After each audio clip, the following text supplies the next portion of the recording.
be allowed to sweep up here and not to touch it. Tell Nellie Ray I want one of those new highfalutin French signs.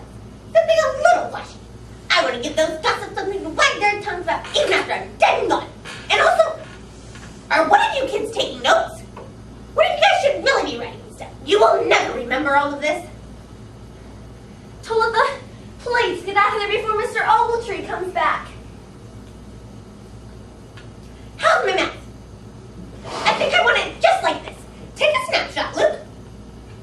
Remember, Ogletree tries to put all those stupid grins on everybody's faces. All that happy to be up here with Jesus and all that crap. I want to look serious and dignified. Savannah, hand me my compact from my purse. Perfect. Just perfect. This is exactly how I want my makeup. Take another snapshot, Luke.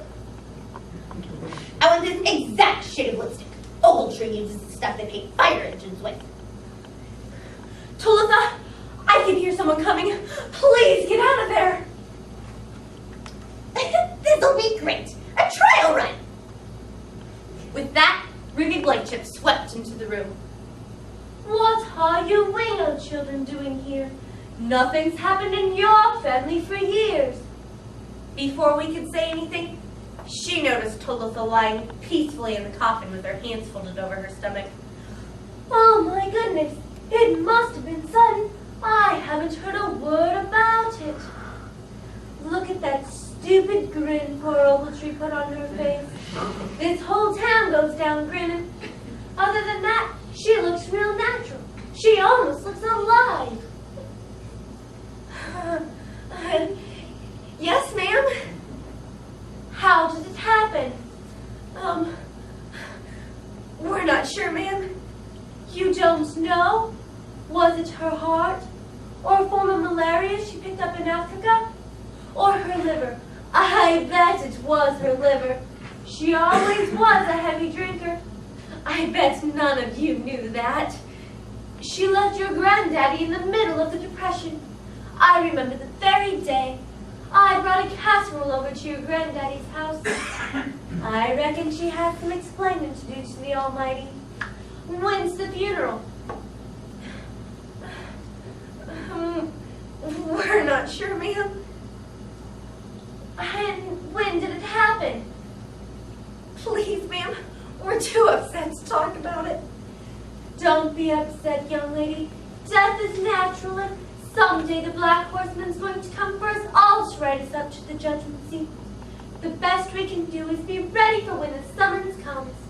Now, I know you're probably upset because you're thinking your grandmother is smoking in hell this very second, but that was her choice. She chose to live a life of sin, and this can be a better example for all of us to live better lives here on earth. Here, have a piece of juicy fruit. Chewing gum helps you not to cry, and it freshens your breath. As she handed me the stick of gum, Talitha stopped her by reaching out of the coffin and grabbing a hold of her wrist. Sitting erect, she took the piece of gum, unwrapped it, put it in her mouth, and lay back down, chewing slowly. There was absolute silence until Mrs. Blanchip screamed and bolted for the door. We heard her footsteps taking the stairs 3 at a time. I know the back way out.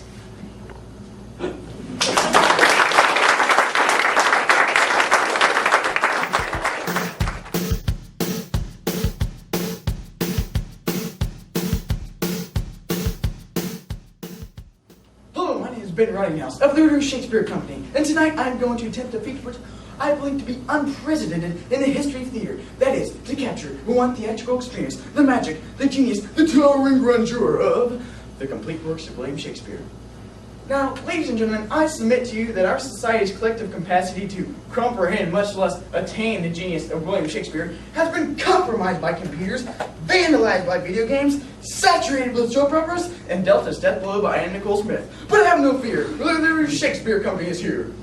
I descend among you on a mission from God and the literary muse to spread the holy word of the bard to the masses, to help you take in those first halting steps out of the 20th century quagmire of Ellen DeGeneres, Rosie O'Donnell, and David Letterman, and into the future, a glorious future. Yes, Come with me as we take those steps down the path to a brave new world of intellectual redemption by opening your hearts. Yes, open your hearts and your pocketbooks, or simply charge your donation to your Visa or MasterCard by dialing 1-800-THE-BARD right now. Give me your cash if we be friends, and deduct it when the tax year ends. On with the show, and may the Bard be with you. Oh, thank you. Oh, hallelujah. The Complete Works of William Shakespeare, abridged by Adam Long, Reed Martin, and Austin Tanger. Ladies and gentlemen, in preparing these complete works, I have stumbled upon a problem. How to make these 400-year-old plays accessible to a modern audience. One popular trend is to take Shakespeare's plays and transpose them into modern settings. So, without further ado, I present Shakespeare's first tragedy, Titus Andronicus, as a cooking show. Welcome, good evening everybody. Welcome to Roman Meals. I am your host, Titus Andronicus. And tell me, when you've had a long day, your left hand chopped off, your son's murdered, your daughter's raped, her tongue cut out, and her hands chopped off as well, the last thing you want to do is cook. Unless, of course, you cook the rapist and serve him to his mother at a dinner party. Woo! My daughter Lavinia and I will show you how. Good evening, Lavinia. Good evening, Mother. And tell me, how are you feeling tonight? That's so good, Mother. I got my tongue cut off. Yes, but with bitter revenge, won't we? Now, heart villain, I will grind your bones into dust, and of your blood I will make a paste, and of your paste a coffin I will rear, and make a pastry of your shameful head. Come, Lavinia, receive the blood. Now you want to make a nice clean incision right across the jugular vein, like so. That's really gross, Mother. Now you want to use a large bowl, for the human body contains about 4 quarts of blood, and when he is dead, which will be about now, let his bones be ground into powder small, and with this hateful liquor temperate, and in this paste let his vile head be baked, at about 350 degrees, and 40 minutes later, you have the most lovely human head pie, fit to serve a king, and with lady fingers for dessert. Now, who'll be the first to taste this delicious treat? What about you, great king, or you, dread queen? Willst thou not eat? Willst thou not feed? You're eating good. Oh, I'm sorry, we're all out of time. Thank you for tuning in. And don't forget to watch next week as our guest chef, Timon of Athens, will show us how to make the most lovely stromboli out of our special guest, the very vibes of winter. Woo! So until then, bon appetit. I hope no one's offended by Titus Andronicus. Shakespeare as a young writer must have went through an early blood and guts phase. No doubt if he were alive today, he'd be in Hollywood working on Titus Andronicus 9. Just desserts. Now, let's move on to exploring the genius evident in Shakespeare's more mature plays, as we present his dark and broadening tragedy, Othello, the Moor of Venice. Now, I looked up the word Moor in the dictionary and thought it to be a place where you tie up boats. But I found out, if used in this context, to be completely pea-brained. Turns out in the 16th century, the word Moor referred to a black person. Now, ladies and gentlemen, I'm going to have a bit of a difficulty in even performing Othello, for this part was written for a black actor, which, by looking at me, you might say I'm racially challenged. But that doesn't mean we can't do Othello. Wait a minute, I got an idea. Just kind of join along.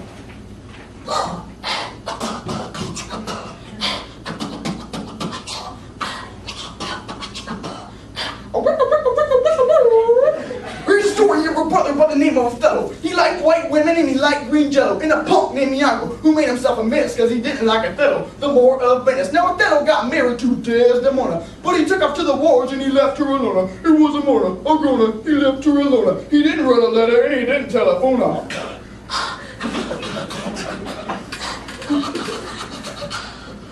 Desdemona, she was faithful, she was chastity tight. She was the daughter of a duke, yeah, she was totally white. And Iago loved Desi like his Annis loved Venus, and Desi loved Othello because he had a big sword. But Iago had a plan that was clever and slick. He was crafty, he was sly, he was sort of a brick. You see, I'm gonna shaft them all. Well, how you gonna do it? Tell us. Well, I know what tragic flaws that he's too damn jealous. I need to do a dope, a kind of a small, sword grabbing chump sucker by the name of Cassio. And now me plans Desdemona's handkerchief. So Othello gets to wonder and just maybe if, while he was out fighting and commanding an army, with Desi and Cass playing hide the salami, salami.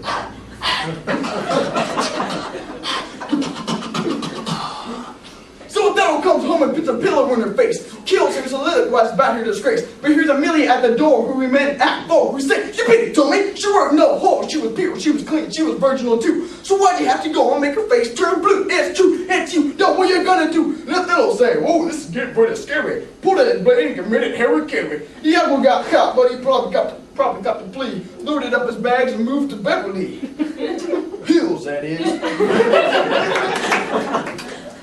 Let's take a break from Othello and move on to an abbreviated version of Macbeth. And after much thorough research, I'm able to do so in a perfect Scottish accent.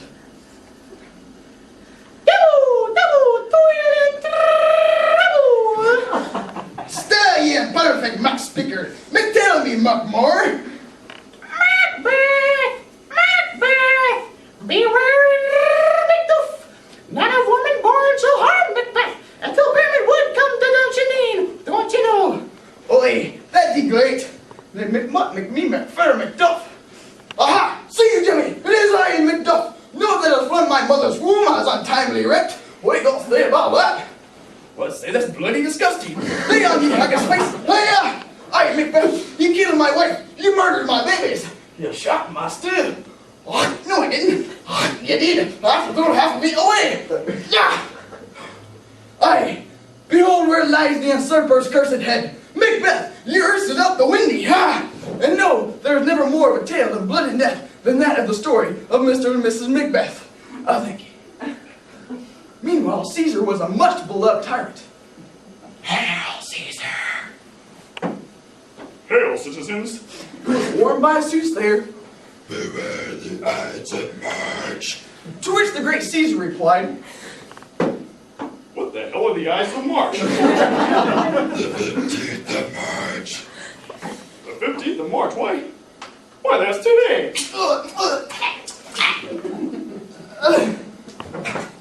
Et tu, Brute? Friends, Romans, countrymen, lend me to your ears. I am here to bury Caesar. Let's bury him and get on intermission. Go out to the lobby, stretch your legs, get something to eat. We have some nice reduced Shakespeare t-shirts on sale if you'd like to buy some. Meet us back here in, say, 10 minutes, when we will conclude with Hamlet, Prince of Darkness. I hope.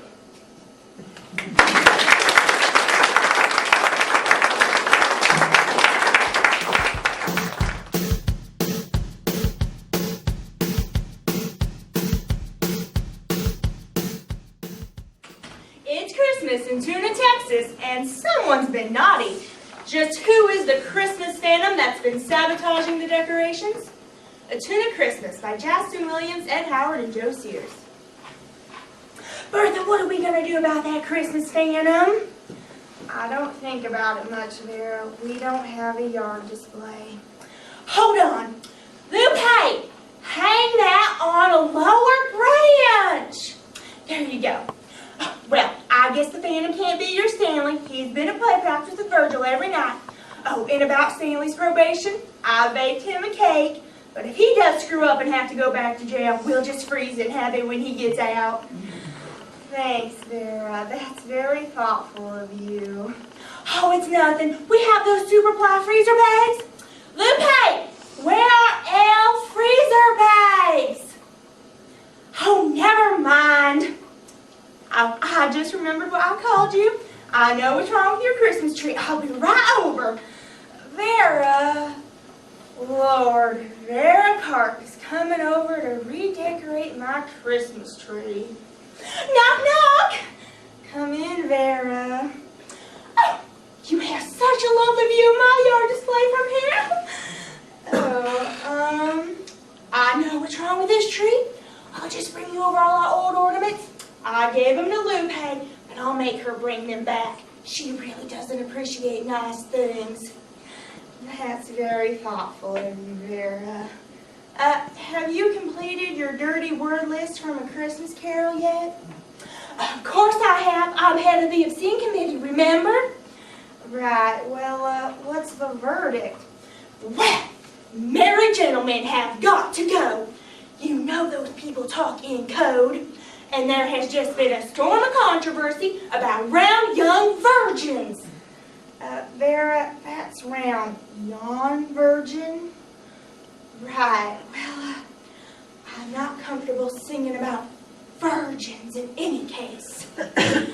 Well, I'm just an overheated downhill wreck about that yard display contest.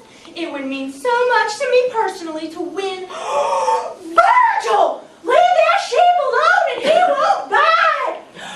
I have tried everything to keep him out of that yard display. Bar